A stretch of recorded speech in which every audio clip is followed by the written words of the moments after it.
有请节目主持人赵传。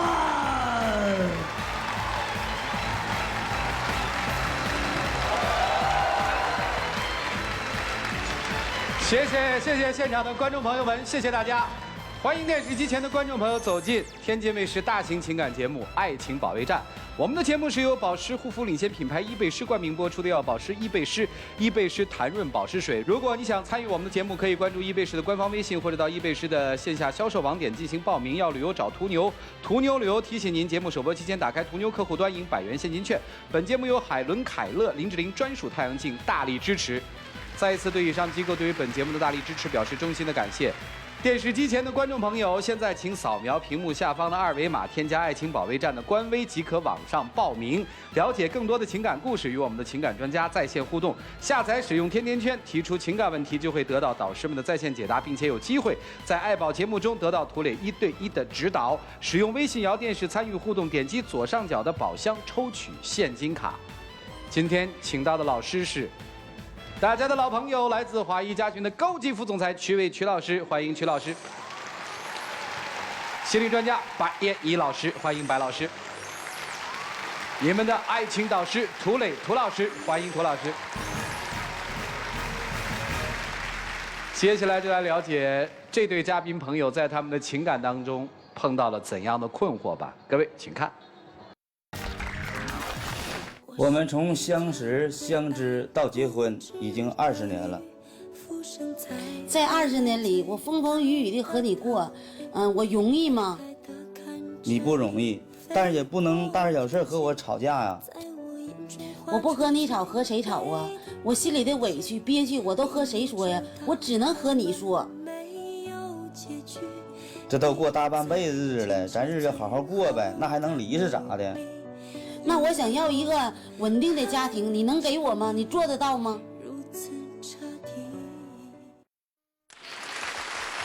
看这小片的时候，多多少少觉得20多年都走过来了，这到底闹的是哪一出呢？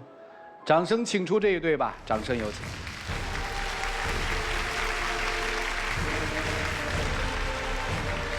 男嘉宾刘先生42岁，来自辽宁，自由职业；女嘉宾蒋女士46岁，来自辽宁，也是自由职业。来，有请两位，有请。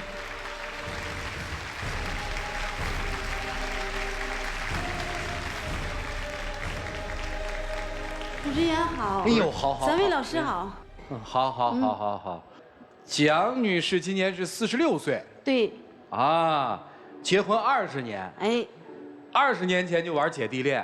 你们那会儿算特新潮哈，啊，反正是感情这玩意儿谁也说不明白。哦，感情上来谁也说不明白。对。现在有孩子了吧？有。多大了？16了。16岁啊，是个女儿是吧？啊，对。啊，这不感情挺好的吗？别闹了吧。关键是都是家庭琐碎一些小事儿。哦，大姐说说吧，20年怎么样？他是搞那个策划舞台策划的啊，我成天东奔西跑的跟你走。有一次在火车上给我冻的，正好赶上39天，车上人特别多，连站的地方都没有。啊，我站那会儿连脚都冻麻了，腿什么的。在下车的时候，到酒店的时候，我连鞋我都都脱不下来了。我跟你这么多年，我容易吗？当时吧，那玩意儿是媳妇儿，我是那个挺心疼你的，但是咱不是为了挣钱嘛？你说是，我要是再找一个人，那不是多一份费用嘛，对不对？找你去了，咱不省份钱嘛？咱不都是过日子嘛？反正体谅点呗，你说是不是？我再体谅你，你体谅过我吗？不是我这当时的时候，你在酒店时，我不也给你捂脚了吗？这多体谅是不是？那样还叫体谅啊？当时不咱不就是为了挣点钱嘛？你说现在多不容易挣钱，是不是？我也知道挣钱不容易，但是咱俩出远门的时候，我怀孕了，你们管过我吗？你们家人管过我吗？在我怀孕的时候，我都不知道，以为是感冒呢。但到医院一检查，是我怀孕了。我当时感到特别的高兴，但是呢，我还是跟你在外头。咱俩走到半道的时候，我感觉身体不适，我已经流产了。你给我送医院了，但到医院的时候，已经我都溜完了。回来的时候，你家人问过我吗？你问过我吗？我不还照样跟你在外奔波吗？流产的时候，我这检查出有子宫肌瘤。我做子宫肌瘤的时候，你已经接到活了，打电话我出院，你走了，家里就剩我自己，没人给我做饭，我5个肚子，谁也不管我，你妈连电话都没问过我。那我妈都70多岁人了，你说上下楼那多不方便呢？你妈70多岁了，有我妈岁数大吗？我妈都80了还伺候我呢。当时我爸爸就在病床上，我妈还伺候我呢。你家人管过我吗？问过我吗？一句关心的话都没有。再者说了，我妈她这上下楼不方便，二是说她不连菜市场都不知道在哪啊，一个农村的，你说是不是？她再不知道，回家给我做个伴儿，给我擦一口大米粥，我也能感觉到得到温暖。但是她管过吗？你说我这里头来回受几下板气，你说叫我咋做呀？你就说我是说我妈好呢，还是说你好呢？你说我说我妈岁数大了，然后给她万一整点毛病啥，医院啥，你怕你妈有病，你就不怕我有病吗？我谁都怕，我现在我谁都怕呀，我现在。拦一句啊！结婚20年了是吧？我知道有很多的这个苦啊，但是您好像以上列举的这个诸多的事实，跟他都没什么关系。矛头直指他妈，反正你也不跟你婆婆过，你们俩今天来是怎么着？申诉婆婆大会。哦，为什么呀？这不都是他母亲的事儿，或者他家庭的事儿吗？他母亲的事儿，但跟他没关系啊。他不为我做主，一句公道话不说。哦，那说这那我其实只是你说咋做主啊，媳妇儿？你说那你说过公道话吗？啥事？去年咱们你哥要在北京包沙场，非得招你去，咱们也去了。到那一看，那是叫沙场吗？啊，那不就骗咱的吗？但是我给你带回来了，带回你嫂子回家。到天晚上就开始骂我，趁着我钱没给他投资，沙场那不叫沙场，我能投资吗？你嫂这样式骂我，你哥一声不吱，你哥拿我说一句话呢，拿我说一句公道话，我也不能跟你们家生这大气呀。他是我哥和我嫂子做的是不对，不对，你说叫我咋整吧？你说我是能叮当捶他2句啊，去捶2下子，还踹他呀？你哥做的对吗？我哥做的，你哥做的对吗？他不对。不对不就不对了吗？当时为什么让你爱人出面，不是你出面说哥这事儿我做不了？我说了不就完了吗？那为什么他骂你媳妇儿呢？关键是他混呢，那整不了呢。啊？谁混呢？我嫂子呗。你嫂子混，那你干嘛去了呀？我这人也不能跟他混呢。啊，然后就让你媳妇儿受罪。你是个做，我说不好那玩意儿，你说是我得罪他，你说，所以你就别说了。行了，家里的事儿不说了，他对你怎么样？他对我还行啊，那不就得了吗？嗯，但是他也小心眼儿，老抠了。我这，那他怎么抠？这女人啊，爱美之心是天性的。这家我要买点服装，买点化妆品，他就老不乐意了。哦，那你20年，我要给他买衣服，他都不乐意。啊，你说，节俭会过啊，你的道理是？我这咋回事？我真想。生活真不容易。我寻思攒点钱，上有老下有小的，那哪样不用钱？这家一买衣服，咔一下整1000多块钱，化妆品咔一下整1000多块钱。你说，我说你就买个100-200块钱，200-300块钱能穿就行呗。那我这个年龄段了，我再不穿，我等啥时穿呢？我等80岁穿呢。按理说，像我这年龄段，我都应该在家享福了。我现在我还四处跟你奔波呢。我这不也有想法吗？我寻思整个网络院线电影啥的，搞影视啥，不也挺好吗？我是再买点摇臂、滑道啥、滑道车啥，你不也想？那得多少钱呢？买摇臂呀，有滑道车的，几万块钱。那你以前拍那些电影，你都挣着钱了吗？关键是那导演没看上我吗？我就寻思吧，咱们这个年龄段了，回家开个店去，干点这个正常的营业啥的。他非得搞那个影视，你说你能挣钱吗？我问问啊，这资料上面说2位都是自由职业，你们这结婚也20年了，对，这20多年你们做过什么呀？你们到底是干嘛的呀？我这搞那个，一般在外头婚庆了、舞台了、策划、酒吧什么策划什么的。哦，那您呢？我是跟他就跟着我跑。哦，我就寻思吧，咱们这个年龄段了，给家想开个店儿。开个什么店啊？开个饮食。您想干嘛呀？我就想整网络这些东西，整网络什么东西啊？搞一影视嘛，影视啥呀？搞拍电影。对，现在倒是，反正你一见面，干嘛呢？弄一本子，干剧啊，电影儿，反正人都干啊。弄好了那写了几本啊。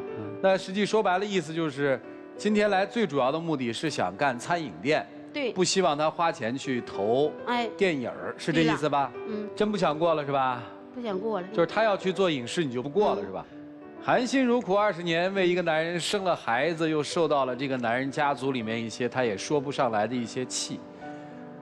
原本觉得快奔50岁的人了，应该有一个安稳的日子了，但是他这个历来听话的老公，现在琢磨着不听他的话要造反了，老婆不干了，老师们你们看怎么办？一起进入丘比特问卷。齐总。两个人都挺委屈，女方虽然强，但是在外面受他们的家里的别人的气，老公不能给挺着。对，在家呢，老公也觉得特别委屈，是吧？逆来顺受都没有话语权，是，好不容易在事业上想这么一次，得不到支持。但是你得不到支持呢，这事儿啊，我还真是站在你老婆这边，我觉得劝你别干。你这事儿其实刚才就简单几句话呀，我就觉得你对于所谓的拍电影、网络电影你是不了解的，要投不少钱的。是，现在你们这个家庭现在面临的还真是经不起这种风浪。我们要切实去看清楚这件事情是否能做，你的优势资源都在哪儿，是否可以支撑这个项目，并且给家里啊带来收入。我给你建议就是先做好家里的男人。再去迈出第2步，做好外面真正有事业性的男人。好，谢谢老师，谢谢曲总。来，韩老师，我想先跟这位先生说，我觉得，你说你媳妇儿不支持你拍网络电影这样的一个事情，我觉得，不光你媳妇儿不支持，是个女人如果跟你是一家子，都不会去支持的，不是因为你没有才华或者不相信你有没有才华，而是我们要看过往20年你在这个行业当中做的成绩，事实胜于雄辩，那证明了你是不是适合做这样的一件事情，以及大市场的一个分析。所以我们可以因为爱你去跟你一起装，跟你一起作，但我们绝不会因为爱你跟你一起去疯。那家里边俩人如果都脑子烧糊涂了，都疯了的话，那这日子就没法过了。我们过了20年，一定要学会去反思自己的生活。他今天越来越弱的状态和你越来越强是有关系的，而你的妻子没有得到你的支持和关爱、保护，所以他就会更强。而有一些梦想是不是离我们的生活太远，这些都需要去反思。如果他真的说老公你去吧，咱把所有的东西都给卖了，我支持你做电影梦，太吓人了，那不是爱，那叫疯狂。谢谢。好，谢谢老师。谢谢白老师。涂老师，他早就是这个样子，你不是不明白，而且他将来还是这个样子。我说了，一个人的品性和能力这辈子会有变化，但不会有太大的变化。你明明知道，他就是一个撑不起家的人，你抱怨什么呢？但是，他虽然不能撑起家，不能在别人面前保护你，那你图他的什么呢？你图他的就是一个听话。就是在生活当中你能做主，你可以强势。他如今越来越弱，越来越听话，越来越撑不起这个门面，其实也有你保护的成分的结果。至于最后这个梦想的问题，我倒跟他们俩截然不同。他这听话听了一辈子，好不容易有了一次主张，即便是错误的，我认为如果是一个爱他的女人，就应该帮他去实验，至少帮他去尝试。他不这一辈子都没主张吗？一辈子都没有自己的想法吗？好不容易有了自己这样的一个想法，而且我刚才听上去说，他虽然有个电影梦，但他是准备从活动做起。不说这个电影梦一定要大把的花巨资帮他去实现，至少你可以帮他尝试，这是他生活当中第一次有了主见，即便是错误，也应该帮他去尝试。我是这么认为的。否则的话，这一辈子他就像一滩泥一样，永远也立不起来了。就这样。好，谢谢老师。谢谢老师。还哭呢？哭什么呀？没啥好哭的。没有。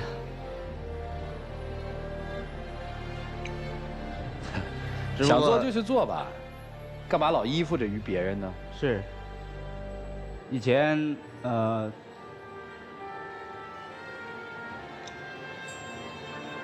说嘛。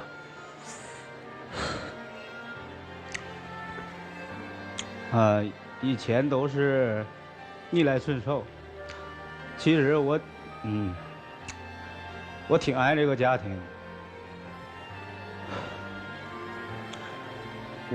我也想干一番事业，我挺爱好这个，挺爱好影视。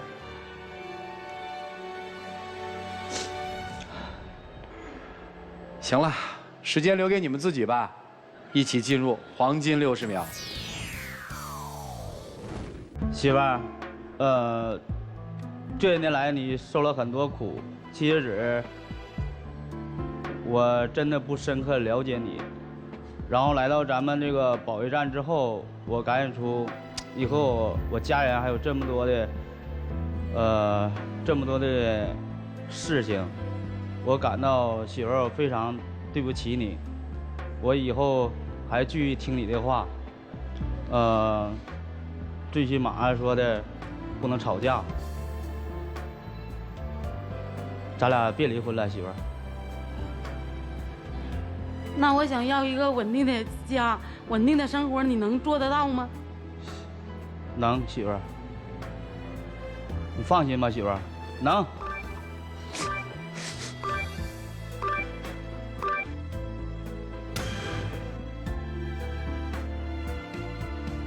别哭了，回去吧。再见。哎，20年的婚姻，一个模式形成。突然有一天，家里主事的来请关门。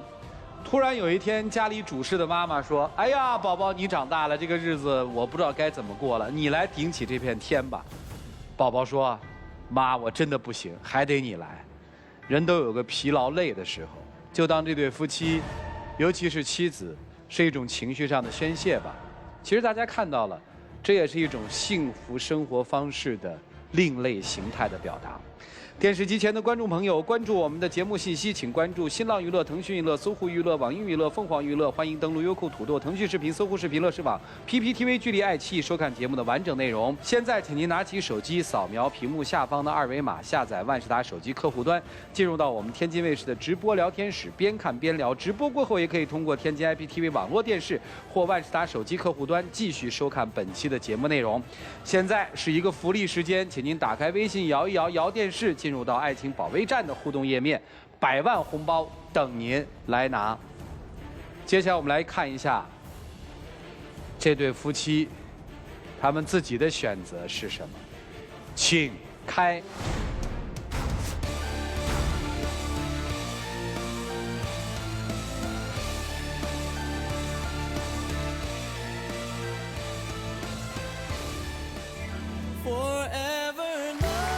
好啊，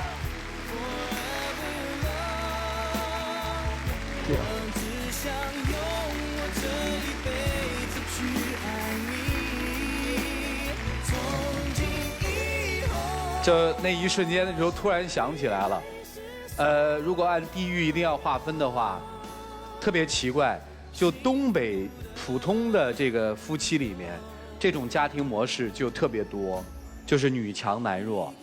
我跟你说，你就记住，听老婆的话，有衣穿，有饭吃，别闹了。接着拉片儿，等你什么时候拉到1万级剧的时候，你跟老婆说：“老婆，我有一梦想，说不定行了，好吗？”行。来，有请我们的小花童，有请。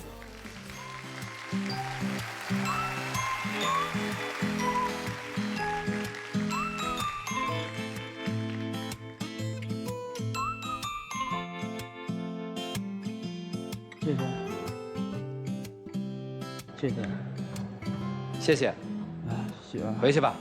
唉，真好。来，让我们见证属于这对夫妻的浪漫时刻。各位请见证。媳妇儿，我一生一世都爱你。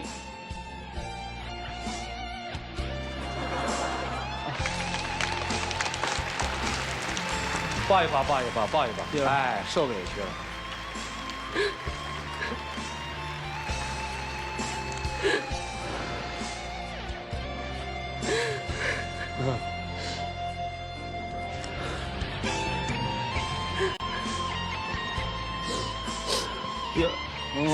哎呦，哭的哟！好好好，都委屈，都委屈。来，行，亮灯吧。还委屈呢，找个厉害的，你又驾驭不了。这送给你吧，要保湿易背湿，好好保养，开心生活。好，谢谢张老师，谢谢情感专家，谢谢大家。听老婆的话啊，听不？听，好好拉片去啊。谢谢，好，谢谢，请回。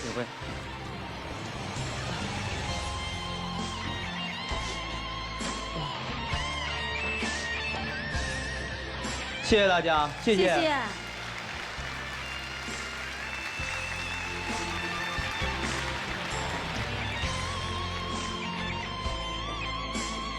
嗨，大抵这就是生活吧，什么样的事儿都会在我们的身边上演，关键你用一种什么样的眼光去对待，在事中的人用一种什么样的心态去调整自己。我们来了解下一对嘉宾的基本情况，各位请看。我的爸爸爱玩游戏，手机天天不离身。我的妈妈爱干净，身上常备消毒纸巾。妈妈，你陪我玩吧。爸爸，你陪我玩吧。孩子，你管过吗？每天就知道喝酒玩游戏，喝酒也比你强，整天你除了擦就吃的稀，孩子都快让你惯出洁癖来了。他们最近总是吵架，爸爸妈妈，你们能停战吗？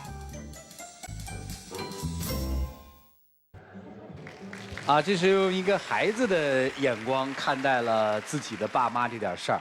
孩子说了：“老爸老妈，你们能停战吗？”来，请出这对夫妻，掌声有请。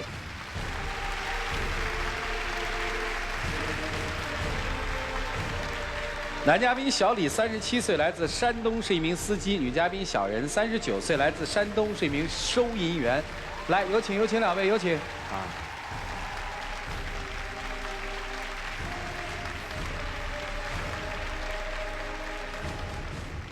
欢迎啊，大2岁哈。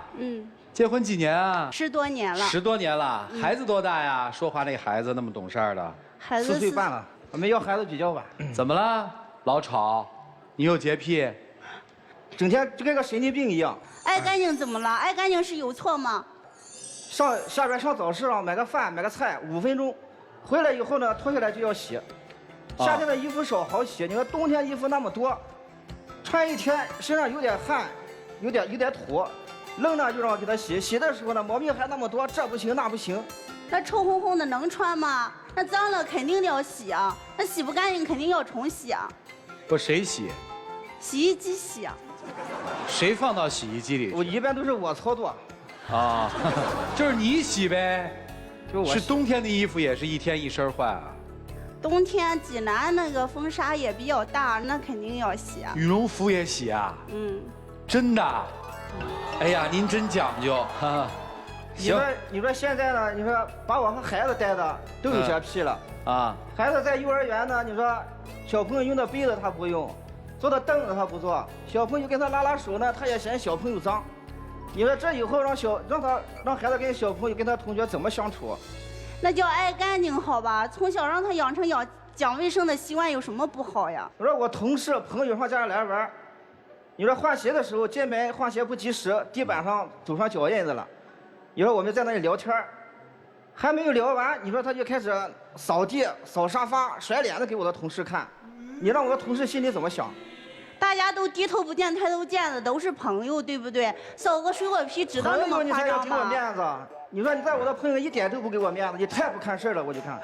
你看事儿。那我怀孕的时候，你爸你妈都不在跟前，我爸和我妈也不在跟前，我挺着个大肚子还得做饭给你吃呢。我不也给你做过吗？是啊，你是给我做过，天天给我下面条，炒西葫芦鸡蛋，我吃的都快成面条了，我看见面条就想吐。主持人，你看，有这样的面条吗？你看，你说你从怀孕到生孩子这么长时间，有几顿饭是你自己做的？不都是我给你做吗？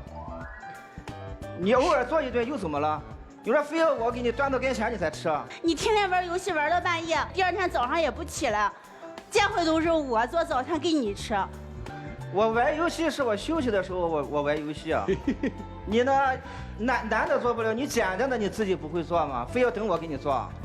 啊，我挺着个大肚子，我怀孕了，你不伺候我，你什么时候伺候我啊？你说怀孕不管不问吧，孩子生了也不管不问，孩子怎么不管了我？孩子穿衣服，从吃的、喝的、穿的、用的，你说你哪样是你买的呀？我也给孩子买过，好吧？你买过什么呀？我给他买过一双袜子。是啊，你花5块钱买双袜子，你还有脸体贴？那也给他买过，你不能说我什么都不给他买啊！我也想给他买，你说你大了小了，说我眼光土了，给他买的不好看了，你又不愿意。那你带孩子出去玩过吗？怎么没有玩过？我不经常带着孩子到我公司吗？是啊，没有第二个地方了，只会带着上公司去聚餐去，那又是烟又是酒的，你说那孩子那身体能健康吗？孩子不管不问也就算了，我们贷款买的房子本身就没有钱，而且还从外边贷了2万多块钱信用卡，他自己还不上，他写的我的名字，银行天天给我打电话追着要债。这钱干嘛去了呀？家里还欠了一屁股债呢。跟朋友在一块喝酒了。喝酒喝这么多呀？人家请我，我得请别人呀。那你就天天在外面喝。是啊，人家请你，你是得请别人，你自己几斤几两不知道，你自己没钱你不知道吗？你说人家请我花400、500，我请人家吃碗拉面，那像话吗？不，那就别出去吃了呗。你吃我不反对你吃，你得有数着点，对不对？1个月30天，他从外边喝20天，1个星期最少出去2、3次，2、3次每次都花600到1000块钱，你说谁能受了？就你一个工薪阶层，对不对？你又不是老总，出去这个应酬那个应酬，哎呦，每次喝醉酒，而且是还耍酒疯，吐的到处都是，你知道吗？还抱着马桶睡觉。你说你整天那个地让我拖好几遍。我也是嫌麻烦，我才抱着马桶睡啊。我抱着马桶睡，我不吐的时候方便。你不能不吐啊。然后呢，我就吐的就睡着了。然后他就说我整天抱着马桶睡。还有别的吗？你说本身吧，我们有贷款，老人吧就是体谅我们，就是说来给我们照看孩子，为了让我们多挣点钱，对吧？然后。他吧哈，老人他身体不利索，你知道吧？老人他迟钝嘛，身体不利索，有的时候手上有一点水哈，滴到木地板上了，然后他就说我妈，直接就说到脸上，一点面子不给，就说你能干就干，不能干就别干。他老人他上年纪了，我跟他说多少次了，我说你啊愿意干就干一点，不愿意干你就坐沙发上看电视，要不你吃完饭就上楼底下去转个圈玩玩。哎，他非要干。他有时候干了，他不如不干，整天乱。你说那个我们阳台跟那个客厅中间一个推拉门，那个玻璃的，我也不知道他怎么擦的，一擦就跟下了雾的一样，什么都看不见了。那我得再擦一遍。你说吃完饭的哈，我们吃饭吃得快，他吃得慢，我们就上一边了。哎，我也没听见水响。你说那碗先刷完了，你说我回去一看一摸全是油，我也不能当着他的面。你说我等他出去的时候，我才再刷一遍，他这不净添乱吗？回来哈，我只要一进门就把我拽到房间里，我妈这个了那个了那个了这个了，这不好那个不好了，又窝囊了又这样了那样了，就跟我叨唠个不停。我虽然嘴上不吱声，但是我心里难受呀，你说是吧？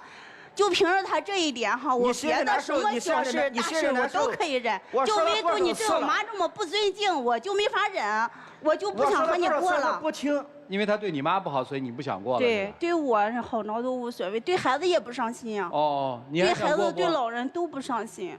你还想过？他洁癖我可以接受，但是呢，我希望他也能迁就一下我的小脾气。有时候我说话太重，挺伤人。啊，行，今天咱把这事儿解决好，好不好？行吧？行。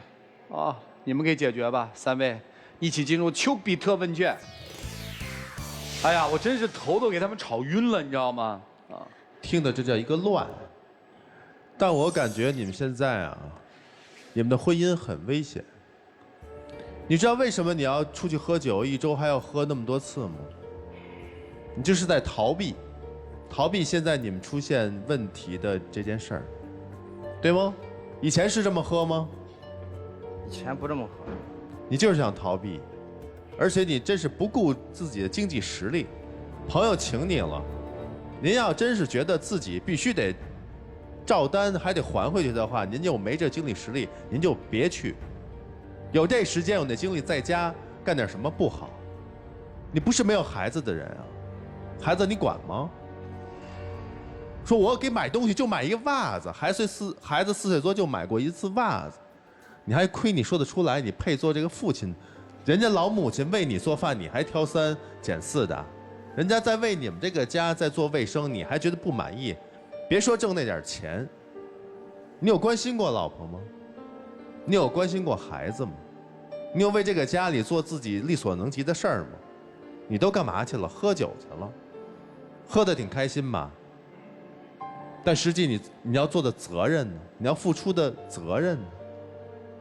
你在这个家里头，别说你没个老公样，我觉得还没有一个父亲样，更别提你还没有一个女婿样，哪样你都没做好。女士，在说对方的同时，自己要知道自己哪儿做的不够，有些事情的确是有点过。其实我觉得我做的很多，你知道吗？你是做了很多，但没有得到好，对吗？是。你就站在自己说，我付出了这么多，你还这样要求我，这么下去，只能你们俩是裂痕是越来越大。你觉得这种状况下，对于孩子的健康成长有帮助吗？他是没有老公样，你有老婆样吗？你有妈妈样吗？你能做到多少？你们俩就是各说各话，自己就觉得自己这点利益不能被受到侵害，你们这是夫妻吗？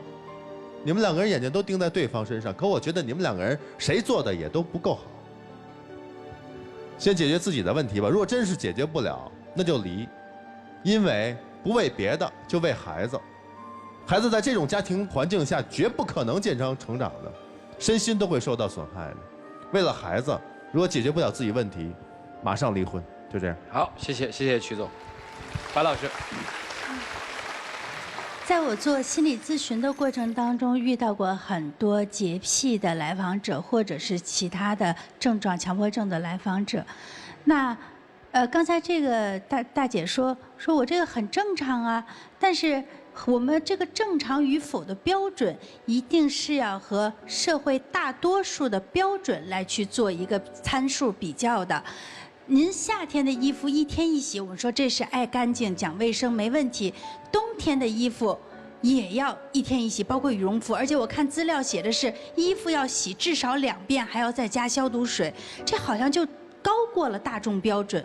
那么这个确实是和心理上的一些东西相关联的。爱干净意味着标准高。对很多东西需要用消毒水，意味着我们的安全感差。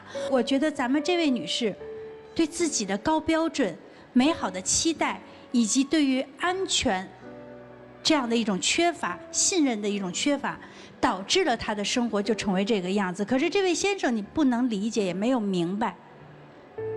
没有给予他安全感的一种补充，你简单的只给他去操作一下洗衣机，那个并不能支撑他，也更不能缓解他，因为你对人对生活缺乏安全感和信任感，所以你不信任你的丈夫，你老去否定他，所以让他容易破罐破摔。他就变成了让自己在酒精的状态当中去寻找自己的力量感和价值感，在朋友的这种不间断的社交当中去寻找自己的被需要的这种幸福感和快乐感。另外，这个位先生，你刚才说到对老人，他干得好或不好，他愿意为你干，因为他想在你的人生当中还显得有点价值。你为什么不能理解他呢？他在你的家庭当中，他希望自己的姑爷能够更好的去对自己的姑娘好，所以我不能作为我姑娘的妈，我不能在这儿吃闲饭，我得尽可能的帮我姑娘、帮我姑爷干点事儿，这样我姑爷才不会给我姑娘脸色看。老人的这番苦心啊，小伙子，真的我们要想一想。所以，在这一点上，我真的觉得你是不对的，要改进，否则的话，你的妻子从你身上既感受不到力量支持，又感受不到爱的宽容，更感受不到一份应有的善良、感恩，那他可不是越来越洁癖吗？好，谢谢白老师。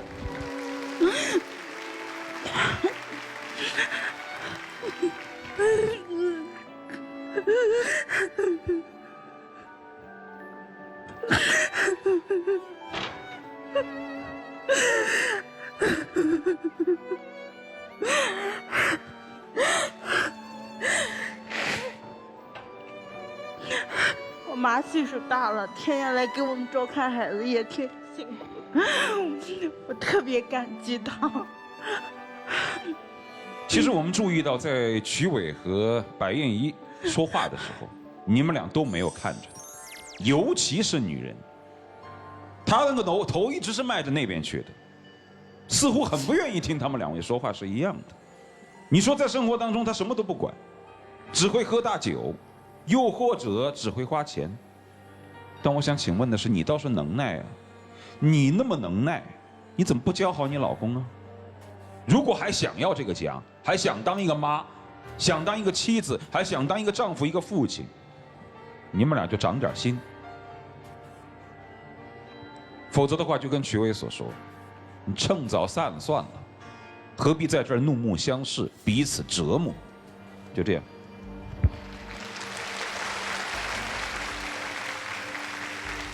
家庭生活，学会退让吧，别太较真儿了。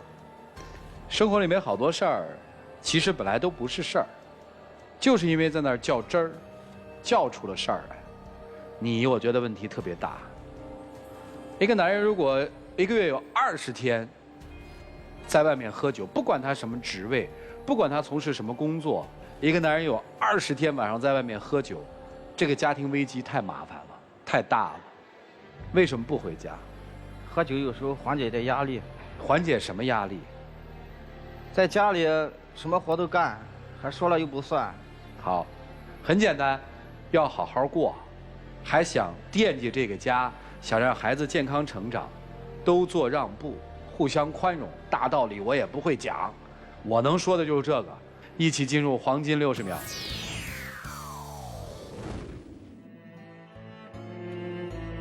老婆，我呢脾气太大，有时候呢喝完酒以后好耍酒疯，说话呢有时候伤了人以后还不知道。总之呢哈，我也不想你离开，因为我们有孩子。我以后呢哈，尽量把这个酒慢慢的戒掉它，对你、对孩子还有丈母娘好一点。我下决心慢慢的改掉，希望你能给我一次机会。我该说的都说了，就是对孩子、对我妈好一点。哎，因为你爸身体不好，你妈在家照顾你爸爸，孩子都是由我妈来帮我带。我妈也从年轻受过很多苦，我特别心疼我妈。唉。以后啊，有时间喝酒，还不如带带孩子呢。谢谢两位，请回吧，好好反思一下吧，去吧。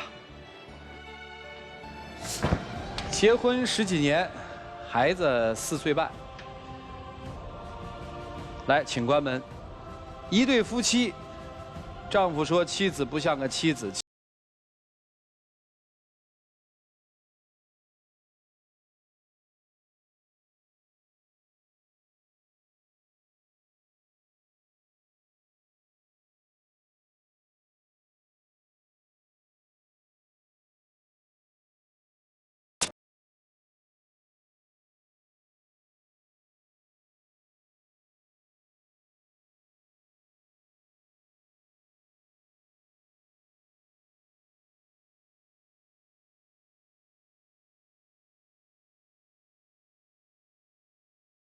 择是什么？请开门。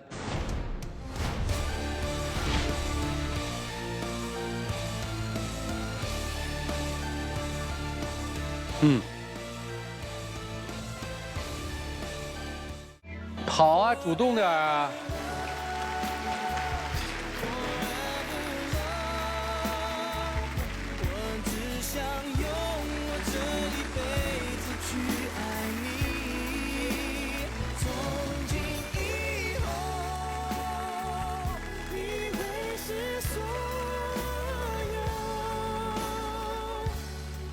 俩人哭的，别哭了，以后生活别那么较真儿了啊，差不多得了。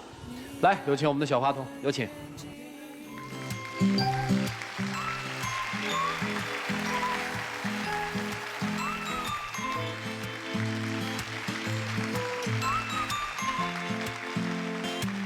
谢谢。谢谢。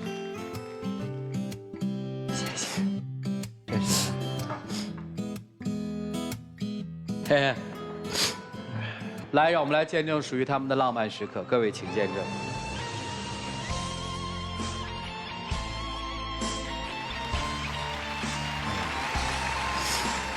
抱一抱吧，别抗拒了。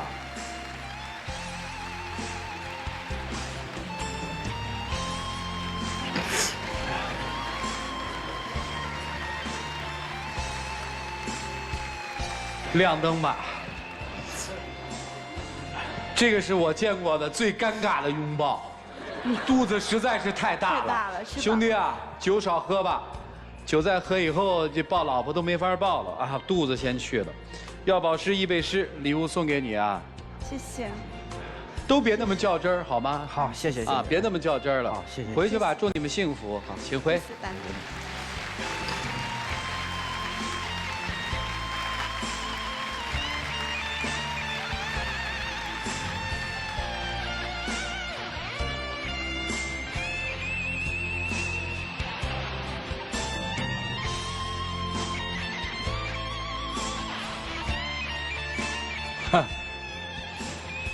哎呀，生活大抵就这么点事儿，想明白了，大家都舒服；想不清楚啊，钻到一个死胡同里，人人跟着较劲。还是希望他们能够幸福，希望今天3位老师的话，能够帮他们捅破生活的那层小窗户纸。接下来一起进入易贝诗爱情保鲜剂。爱宝微信圈的网友向涂老师提问，说：“我今年26岁了，跟媳妇儿结婚5年，感情一直很好，就是为了经济上面的事儿经常吵架。我们已经有了一个3岁的孩子，他这次吵架还是为了钱，而且我第2天上班，他带孩子走了，现在他要跟我离婚，我该怎么？”一个女人如果因为你不理解她而跟你闹，那是闹关怀。如果一个女人因为你不够忠诚跟你闹，那是因为在乎。但是如果一个女人老是为了钱跟你吵、跟你闹，甚至要离婚，这个女人多半是不想跟你过。好，谢谢涂老师，我们要感谢3位老师。当然，下面就是感谢时间了。我们的节目是由保湿护肤领先品牌易贝诗冠名播出的，要保湿易贝诗，易贝诗弹润保湿水。如果你想参与我们的栏目，可以关注易贝诗的官方微信，或者到易贝诗的线下销售网点进行报名。要旅游找途牛，途牛旅游提醒您，节目首播期间打开途牛客户端赢100元现金券。本节目由海伦凯勒林志玲专属太阳镜大力支持。谢谢以上机构对本节目的大力支持，感谢现场的观众朋友们，大家辛苦了，也谢谢电视机前的观众朋友收看和陪伴了又一期《爱情保卫战》，下期节目我们再见，谢谢大家。